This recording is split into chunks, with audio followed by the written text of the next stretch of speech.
2024 का लोकसभा चुनाव और भारतीय जनता पार्टी का नारा अब की बार 4 सवाल। ऐसे में 4 जून को एक ऐसा नाम जो चुनाव से ज्यादा सुर्खियां बटोरने लगा, उत्तर प्रदेश कांग्रेस के प्रदेश अध्यक्ष श्री अजय राय जी। ये भाजपा अटल बिहारी मोदी में कितना अंतर है। स्पीकर लगेंगे, बड़े बड़े गाने बजेंगे, बड़े बड़े मंच बजेंगे और सजेगा। इवेंट मैनेजमेंट चाहिए। प्रधानमंत्री और विशेषकर भाजपा के प्रधानमंत्रियों से आपका काफी लगाव जानते हैं। सबके साथ रिश्ते बहुत अच्छे। सर, अभी उत्तर प्रदेश की राजनीति में ब्राह्मण राजनीति काफी ज्वलंत रही है और हाल ही में यूजीसी ने जो नए नियम लाए। मैं ढकोसलेबाजी करता नहीं, दिखावा करता नहीं। क्यों ब्राह्मण समाज जो है नाराज? ब्राह्मण होने पर गर्व है। ड्रिलर मशीन से उनके पैर में छेदे कर उनकर हत्या कर। मैंने आर्टिफिशियल इंटेलिजेंस का सहारा लिया, मुझे जेल नीचे मेरे पर कार्रवाई करिए। क्यों रोक रहे हो भाई? क्यों रोक रहे हो? इसका मतलब कि आप छिपा रहे हो। पूरी बात मेरी हो जाने दो। आप जो गौ हत्यारे सबसे ज्यादा चंदा देते हैं भारतीय जनता पार्टी को। यूपी और बिहार में कांग्रेस को पार्टी को जीरो इम्पैक्ट कहा जाता है। ये अच्छा नहीं लगता है कि एक ही पार्टी की व्यक्ति रेस में दौड़े और बनी जीत जाए। देखिए, तो आपने तो क्या हम कांग्रेस से कुछ बेहतर कांग्रेस एक्सपेक्ट कर सकते हैं? हमारी कुछ कमियां थी, हम उसको स्वीकार करें।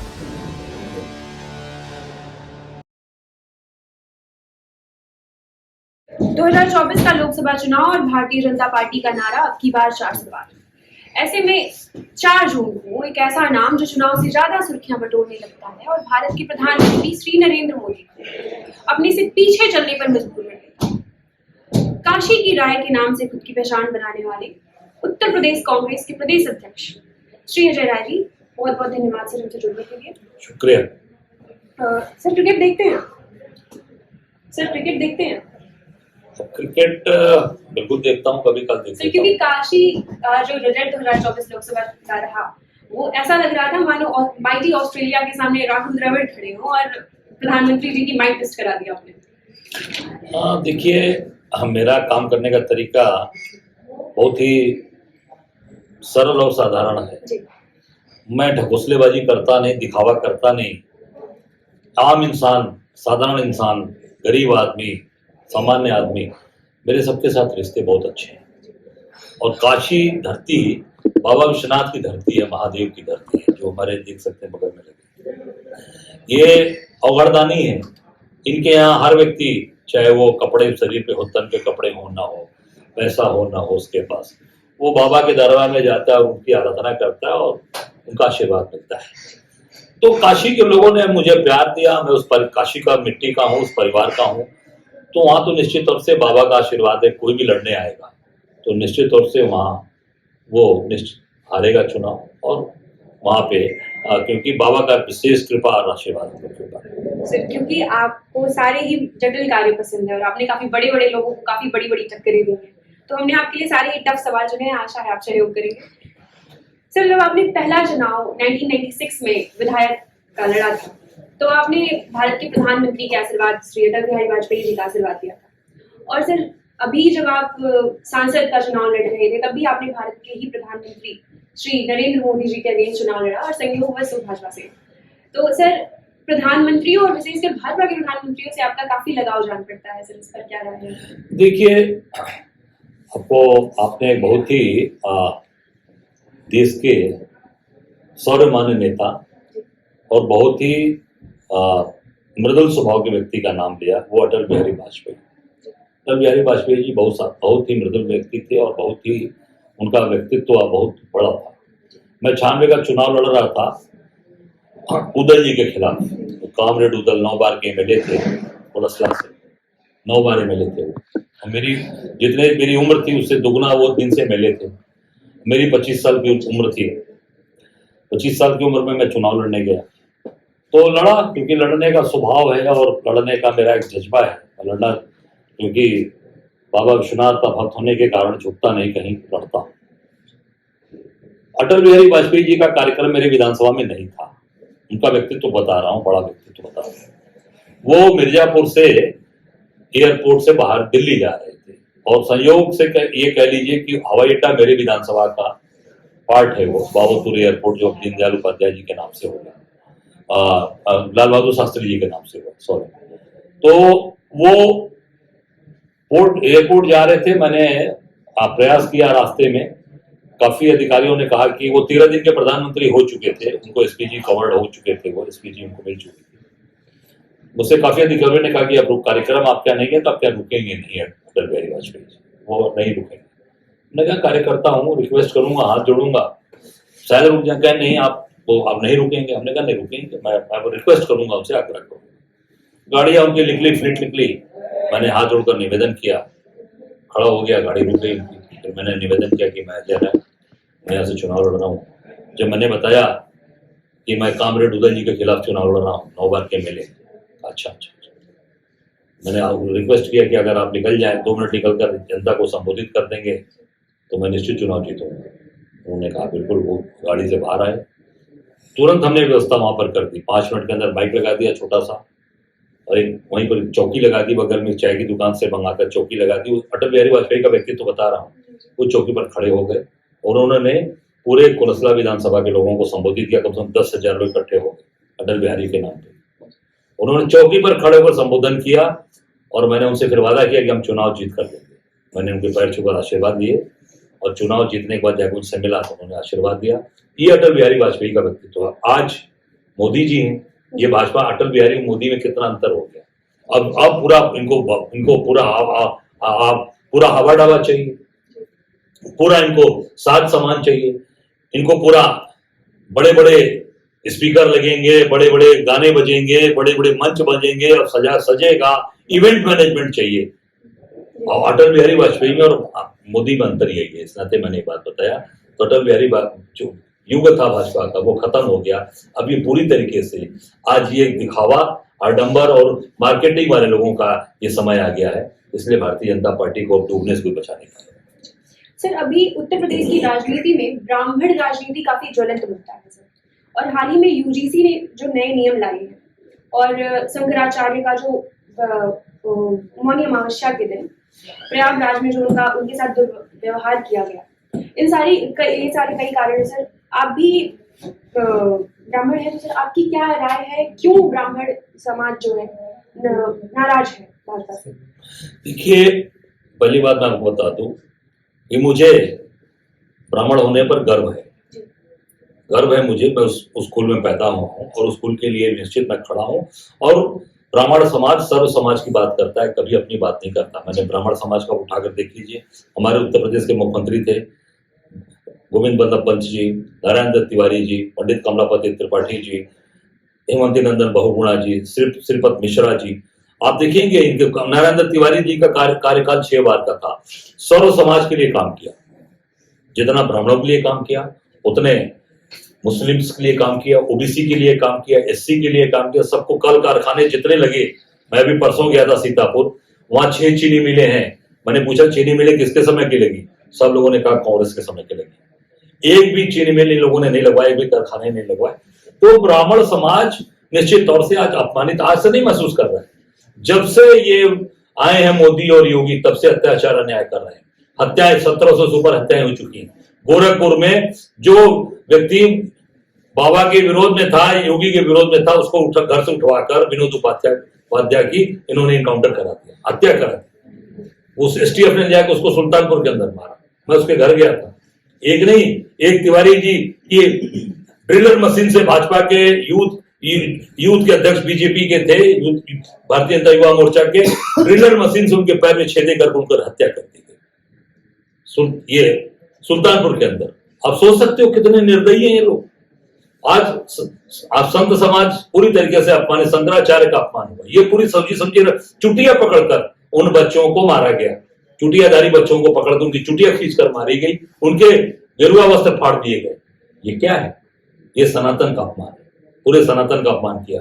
आप बनारस के अंदर अहिल्याबाई होलकर जी की मूर्ति जो मणिकर्णिका घाट पर, जो वहां पर 1791 उन्होंने जीर्णोद्धार कराया, मणिकर्णिका घाट का बाबा विश्वनाथ के दरबार में जीर्णोद्धार कराया। पूरे 12 ज्योतिर्लिंग का जीर्णोद्धार कराया माता अहिल्याबाई होलकर जी ने। गया, हमारा जो सबसे बड़ा तीर्थ स्थान है गया जी, वहां का जीर्णोद्धार कराया।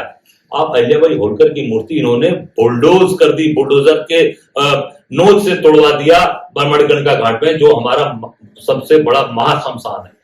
और उस पे कहते हैं, जब हम लोगों ने बात उठाई तो कहते हैं नहीं ये तो एआई जनरेटेड है और कांग्रेस के लोग झूठ बोल रहे हैं। जी हाँ, मुख्यमंत्री ने कहा कि एआई जनरेटेड, आप बताओ आप, ठीक है एआई जनरेटेड है मुख्यमंत्री जी, मैं आज उस समय भी कहा था, आज फिर कह रहा हूँ अब सब कैमरा के सामने सबके सामने कि वो अहिल्याबाई होलकर जी की मूर्ति को सार्वजनिक कर दीजिए आप। जो मणिकर्णिका घाट पर तोड़ी गई मूर्ति उसको सार्वजनिक करिए, दूध का दूध पानी का पानी हो जाएगा। मैं गलत हूँ, मुझे सजा दीजिए, मेरे खिलाफ मुकदमा लिखिए, एआई जनरेट किया हूँ, मैंने आर्टिफिशियल इंटेलिजेंस का सहारा लिया, मुझे जेल भेजिए, मेरे पर कार्रवाई करिए, मैं मांग करता हूँ। और नहीं तो फिर उत्तर प्रदेश की जनता तय करेगी कि आप भारतीय जनता पार्टी का भविष्य कहाँ होगा, योगी और मोदी का भविष्य कहाँ पे खड़ा है। सर हमें जो कुछ इंसिडेंट्स पता लगे हैं, जैसे कि अभी वहाँ पे तो पत्रकारों को जाना भी वर्जित है, और सबको जाना वर्जित है, आपको नहीं, कोई भी व्यक्ति, हम लोग जाना चाहते थे, हम लोग को नहीं जाने दिया गया। आज कोई व्यक्ति, पत्रकार, सबको रोक दिया। क्यों रोक रहे हो भाई, क्यों रोक रहे हो? इसका मतलब कि आप छिपा रहे हो। और मुझे किसी और बता दें, मुझे जानकारी मिली है कि ये लोग उसी तरीके की प्रतिमा बनवा रहे हैं, जो टूटी प्रतिमा है माता अहिल्याबाई होलकर की, उसी तरीके से उत्तर प्रदेश की सरकार ये मूर्ति बनवा रही है ताकि फिर उसको वहां पे लगाया जा सके और कहा जा सके देखिए प्रतिमा। मैं कहता हूं अगर आज सार्वजनिक करो ना, वो बनवा रहे हैं, बनवाने के बाद सार्वजनिक करेंगे। ये मैं कह रहा हूँ, डंके छोटा मेरे पास जानकारी है, और इन्हीं के लोगों के अधिकारियों ने मुझे, बनारस के अधिकारियों ने बताया कि उस तरह की माता अहिल्याबाई होलकर की तरह मूर्ति वहां पर बनवाई जा रही है। सर क्योंकि आप काशी से आते हैं तो आप इसके मणिकर्णिका घाट के महत्व पर अक्षयवट वृक्ष का काटा जाना और गलियों का विध्वंस जो काशी कॉरिडोर बनवाने के लिए किया गया, तो इसके महत्व के बारे में आप बेहतर बता पाएंगे, तो सर अगर आप उस पर थोड़ा प्रकाश डाल दें तो। देखिए मैं तो शुरू से उठा रहा हूँ, और मेरे पहले जो हम लोग के परम पूज्य शंकराचार्य हैं इस समय, स्वामी मुक्तेश्वरानंद जी, वो जब इनके गुरु जी जब वो उनका शरीर यहाँ था, वो जीवित थे, शंकराचार्य स्वरूपानंद जी उनके शिष्य थे ये मुक्तेश्वरानंद जी। उस समय ये विद्यापीठ में बनारस में रहते थे। इन्होंने सबसे पहले उस मुद्दे को उठाया था, कहा कि ये बाबा विश्वनाथ के दरबार में महादेव की शिवलिंग तोड़े जा रहे हैं। उसमें लगभग मुझे लगता है कि सैकड़ों मंदिर तोड़े गए, नहीं सैकड़ों मंदिर तोड़े गए, और हजारों शिवलिंग और हजारों उसके अंदर जो विस्थापित वो थे शिवलिंग छोटे छोटे, उसको तोड़ा, सैकड़ों मंदिर तोड़ा। उसमें सैकड़ों शिवलिंग हम लोगों ने नगवा नाले के पास, उसमें शंकराचार्य जी भी उस समय थे, उस समय गए थे वो, मैं भी गया था, तो वहां बनारस में नगवा नाले के किनारे पर वो पूरी तरीके से शिवलिंग मिले थे। आज वो हम लोग विरोध किए, उसको लोग गाड़ी में डालकर कहीं ले जाने, कहीं उसको पूरी तरीके से समाप्त करना चाहते थे। हम लोगों ने घेर लिया, वहां मोहल्ले के लोगों ने बताया, हम लोग गए तो आज भी वो शिवलिंग लंका थाने के कमरे में बंद है, और वहां विद्या शंकराचार्य जी के मठ से एक व्यक्ति जाते हैं वहां पे पट्टू, जो सुबह शाम जाके वहां भोग आरती करते हैं, प्रसाद चढ़ाते हैं। आज भी वो थाने के अंदर शिव भगवान शिव के रूप में बंद है, थाने में बंद है, कमरे में बंद है, आज वहां पूजा अर्चना होती है। ये सनातनी है। और बनारस में इन्होंने भगवान शनि भगवान का मंदिर तोड़वाया, वहां हजारों साल पुराना पीपल का पेड़ था, उसको कटवाया। लक्ष्मी नारायण जी की मूर्ति थी, लक्ष्मी नारायण जी की जो मूर्ति थी वो दुर्लभ मूर्ति, वो कसौटी के पत्थर पे, कसौटी का पत्थर उसको होता है जिसको सोने की परख करते हैं कि सही है कि गलत है, सोना रगड़ कर देखते हैं। कसौटी के पत्थर पे लक्ष्मी नारायण जी की मूर्ति, वो आज तक मूर्ति, मंदिर तोड़ा गया, मूर्ति गायब में मिली नहीं, आज तक नहीं है वो। बाकी जो मूर्तियां तोड़ी गई उसको तो इन्होंने वहां पर एक म्यूजियम की तरह लगाया हुआ है, बाबा विश्वनाथ के दरबार में म्यूजियम की तरह हर जगह जाके यहाँ से तोड़ा, मूर्ति को तोड़ा और जाके यहाँ बैठा दिया। और आपको बता दें, सनातन धर्म में कोई मूर्ति अगर हिल जाती है अपनी जगह से तो खंडित मानी जाती है, उसको पुनः स्थापना नहीं होती, और इन्होंने पुनः स्थापना बनारस में कराई है मूर्तियों की। बाबा विश्वनाथ के दरबार में आप देखेंगे कॉरिडोर बनाया है, किनारे किनारे इन्होंने वहां पर पुरानी मूर्तियां थी उसको पुनः स्थापित कराकर इन्होंने पूरे सनातन धर्म का पूरी तरीके से अपमान किया है, सनातन धर्म की वहां पर इन्होंने पूरी तरीके से तिलांजलि दी है। दूसरा, वहां पर अमुक्तेश्वर महादेव का मंदिर था, जो बाबा विश्वनाथ के गुरु उनको तोड़वाया, उनको वहां से हटवाया। बाबा विश्वनाथ की कचहरी पूरा हटवाया अंदर से। मां अन्नपूर्णा का मंदिर था अंदर, बाबा विश्वनाथ के दरबार में आप अंदर गए होंगे दर्शन करने, अब नहीं है, किनारे करा दिया, हटवा दिया। माता पार्वती का मंदिर था बगल में, उसको हटवा किनारे करा दिया। और सबसे महत्वपूर्ण, अक्षय वट वृक्ष, हजारों साल पुराना अक्षय वट वृक्ष, पूरे भारत में, पूरे पृथ्वी पर 3 ही अक्षय वट वृक्ष का इतिहास है। जहां गौतम बुद्ध को ज्ञान प्राप्त हुआ, बोध गया। दूसरा बाबा विश्वनाथ के दरबार में जो नहीं रहा, तीसरा, जहां भी माघ मेला लगा है संगम नोस पे, जो किले के अंदर अक्षय वट वृक्ष, वहां पर जहां मोदी जी जाकर घूमकर परिक्रमा करते हैं। बनारस के अक्षय वट वृक्ष में मोदी जी परिक्रमा नहीं करते हैं, तो अपने संसदीय क्षेत्र में प्रयागराज में दिखावा करते हैं। तो बाबा विश्वनाथ के पूरी तरीके से दरबार को इन लोगों ने वहां तबाह किया, पूरी तरीके से वो केवल और केवल धनोपार्जन की जगह बना ली। बाबा विश्वनाथ का स्थान कल था, आज है और हमेशा अनादि तक रहेगा। वो हमारी निश्चित तौर से वो हमारी धार्मिक मान्यताओं का स्थान है। उसको इन्होंने पूरी तरीके से उनकी आरती दाम तय कर दी। सुबह की आरती में कितना पैसा लगेगा, दोपहर जो 5 पहर की आरतियां हैं वो सबके दाम तय हो गए। एक बेलपत्र 5 रुपए में मिलता है, पहले ये सब कुछ नहीं था। वहां पे बाबा को धतूरा, भांग, वहां पर दूध, सबके दाम तय कर, सब गुजरात के ठेकेदारों को दे दिया। सब गुजरात के ठेकेदार सब चीज पे हावी हो गए, पूरा कमर्शलाइज कर दिया, पूरा धार्मिक हमारे शहर को पूरा पर्यटन का स्थान बनाकर और पूरे तरीके से केवल पैसा कमाने का स्रोत बना दिया। हम सब के लिए दुर्भाग्य है और निश्चित तौर से काशी की जनता, इसी के कारण से काशी की जनता नाराज हुई, चिड़ी, जिसके नाम से मोदी जी चुनाव हारे और बेईमानी चोरी करके चुनाव जीते। सर, ये जो भाजपा के शासनकाल में जो भी चीजें हो रही हैं काफी दुर्भाग्यपूर्ण है। मणिकर्णिका घाट का तोड़ा जाना, शंकराचार्य को अपमानित करना और फिर जितने भी धार्मिक संस्थान हैं उनको कहीं न कहीं से एक अपमानित ही किया जा रहा है। तो सर, अगर यही कोई अन्य पार्टी अगर भाजपा विपक्षी दल होता और अन्य कोई पार्टी शासनकाल में होती, तो अब तक बीजेपी ने ऐसा नैरेटिव स्टैब्लिश कर दिया होता कि ये जो पार्टी शासन में है वो सनातन धर्म के विरोध में है और ये धर्म विरोधी पार्टी है। लेकिन ऐसा कोई नैरेटिव ना हमारी विपक्षी पार्टियां स्टैब्लिश कर रही हैं और ना ही इस पर कोई कड़ी रूप से प्रतिक्रिया कर रही है। विपक्ष बल्कि हमें संगठित नहीं नजर आ रहा है सर। देखिए, विपक्ष के तौर पर मैं इतना ही कहना चाहूंगा, कांग्रेस पार्टी हर जगह विरोध कर रही है। कांग्रेस का कार्यकर्ता देखिए, चाहे वो मणिकर्णिका की बात हो, हमने उठाया, शंकराचार्य को अपमानित किया, मैं गया, बाबा विश्वनाथ के दरबार में बनारस में पता लगा लेना, कोई भी अगर मजबूती से खड़ा रहा, मैं प्रदेश अध्यक्ष नहीं था, एक कांग्रेस का साधारण कार्यकर्ता था, मैं पूरी तरीके से वहां चट्टान की तरह खड़ा रहा। उसी का नतीजा था कि मोदी वहां से भागने के फिराक में थे और भगा के ही छोड़ेंगे उनको हम लोग।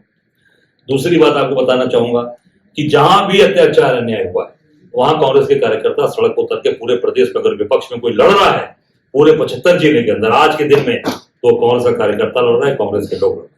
भले ही हमारी संख्या कम है, भले ही हम कम लोग हैं, पर हम लड़ रहे हैं, आक्रामक हैं, हमसे डरते नहीं। हमें जेल भेज दो, हम तैयार हैं जेल जाने के लिए, हम लड़ रहे हैं। अब कांग्रेस की संख्या दिन प्रतिदिन बढ़ती जा रही है, हमारा कारवां बढ़ता जा रहा है, लोग बढ़ते जा रहे हैं। क्यों? क्योंकि हमारा नेता राहुल गांधी के साथ पूरे देश के लोगों का समर्पण है, सहयोग है और हमारे नेता का स्नेह प्यार हम लोग के साथ। पूरी बात मेरी हो जाने दो आप। फिर आज जो स्थितियां परिस्थितियां हैं कि आप कहें कि नैरेटिव आज पूरी तरीके से भाजपा के खिलाफ ये नैरेटिव सेट हो गया, ये सनातन विरोधी हैं, ये ब्राह्मण विरोधी हैं, ये गौ मांस, सबसे ज्यादा गौ मांस अगर किसी की सरकार में बेचा जा रहा है, गौ बीफ का सबसे ज्यादा एक्सपोर्ट किया जा रहा है, तो मोदी के समय हो रहा है योगी के उत्तर प्रदेश में सबसे ज्यादा गौ का मांस यहां से उत्तर प्रदेश से बाहर जा रहा है, भेजा जा रहा है। ये और अब जनता ने नैरेटिव सेट कर दिया, विपक्ष की पार्टी नहीं, जनता ने नैरेटिव सेट कर दिया कि ये भारतीय जनता पार्टी ये पूरी तरीके से सनातन विरोधी है, गौ हत्यारों के साथ है। जो गौ हत्यारे सबसे ज्यादा चंदा देते हैं भारतीय जनता पार्टी को, ये इलेक्टोरल बॉन्ड में क्लियर हो गया कि सबसे ज्यादा चंदा इन्होंने बीफ कंपनियों से लिया है, वो साबित हो गया। अब जनता ने तय कर दिया कि ये गौ हत्या करने वालों के साथ है और सनातन के विरोध करने वालों जो सनातन की पूरी तरीके से विरोध पूरी तबाह कर रहे हैं, वो उसको खत्म करना चाहते हैं, सनातन का विरोध कर रहे हैं, उनके खिलाफ पूरी जनता से हो गई है और ब्राह्मण विरोधी हैं, समाज विरोधी हैं और समाज को तोड़ने का काम कर रहे हैं। ये जनता ने, अब ये बात उठ चुकी है, जनता ये बात कह रही है। सर, मुझे व्यक्तिगत तौर पर काफी दुख होता है अगर यूपी और बिहार में कांग्रेस को पार्टी विद जीरो इम्पैक्ट कहा जाता है, क्योंकि अभी हाल ही में जो बिहार चुनाव रहा है काफी निराशाजनक रहा है और सर ये हेल्दी डेमोक्रेसी के लिए अच्छा नहीं है एक सशक्त विपक्ष का ना होना। ये अच्छा नहीं लगता है कि एक ही व्यक्ति रेस में दौड़े और वही जीत जाए। तो सर, इस बार अगर विधानसभा चुनाव जब यूपी में होगा तो क्या हम कांग्रेस से कुछ बेहतर परफॉर्मेंस एक्सपेक्ट कर सकते हैं? आपके नेतृत्व में कांग्रेस क्या कुछ बेहतर करेगी? अब आपके सामने है उत्तर प्रदेश का परिणाम, लोकसभा का आप देख सकते हो।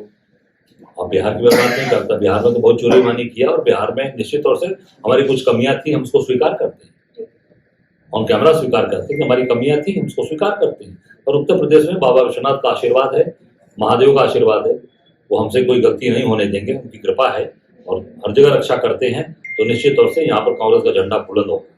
सर क्योंकि आपका चुनाव हाथ का मार्जिन काफी कम था, तो आपकी चुनावी तैयारी कैसी है काशी के लिए? हमारी चुनावी पूरे प्रदेश की है, मैं केवल काशी का, बनारस का जरूर वहाँ का हूँ, काशी का रहने वाला हूँ, बाबा विश्वनाथ का भक्त हूँ।